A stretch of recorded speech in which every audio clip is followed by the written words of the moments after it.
সূরাটি শুধুমাত্র একবার এখনই শুনে নেন, তাহলে আল কোরআনকে মাথায় নিয়ে বলছি, আপনার জীবনের সকল অপূর্ণ আশাগুলো পূরণ হতে শুরু করবে। এই সূরাটি শুনতে শুনতেই মনের আশা পূরণের গায়েবী সুসংবাদ পাবেন। আপনার আশা যত বড় ও কঠিনই হোক না কেন, তা আল্লাহর দরবারে মঞ্জুর হয়ে যাবে ইনশাআল্লাহ। প্রিয় দর্শক, আল কোরআনের এই সূরার পাওয়ার ও কার্যকারিতা এতটাই বেশি যে এই দিকে আপনি সূরাটি শুনবেন আর ওই দিকে আপনার অন্তরের মাকসাদগুলো পূরণ হতে শুরু করবে। দীর্ঘদিন থেকে আটকে থাকা কাজগুলো সঠিকভাবে সম্পন্ন হবে। আপনার আশা পূরণের পথে সকল বাধা ও প্রতিবন্ধকতা দূর হয়ে যাবে ইনশাআল্লাহ। আপনার অশান্ত হৃদয় শান্তিতে ভরে উঠবে। আপনি মানসিক শক্তিতে বলীয়ান হতে শুরু করবেন। সকল দুশ্চিন্তা ও পেরেশানি খতম হয়ে চতুর্দিক থেকে সুখের বার্তা পেতে থাকবেন।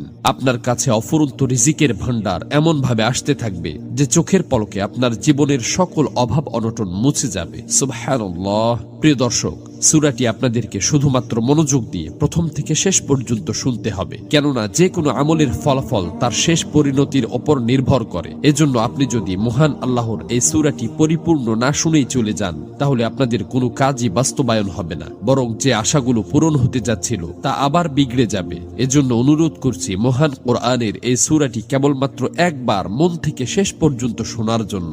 আল্লাহর কাছে দোয়া করছি, হে আল্লাহ, যারা ধৈর্য ধরে আপনার সুমহান ফজিলতপূর্ণ এই সূরাটি শোনার জন্য অধীর আগ্রহে বসে আছে, হে মালিক, আপনি তাদের মনের সকল তামান্না ও চাওয়া পাওয়া গুলো পূরণ করে দিন। আমিন। কমেন্ট বক্সে আপনিও আমিন লিখে দোয়াতে শরীক থাকুন, কেননা কে জানে যে কার দোয়া কখন কবুল হয়ে যায়। তো চলুন সূরাটি শুনে নেওয়া যাক। বিসমিল্লাহির রহমানির রহিম। أتى أمر الله فلا تستعجلوه سبحانه وتعالى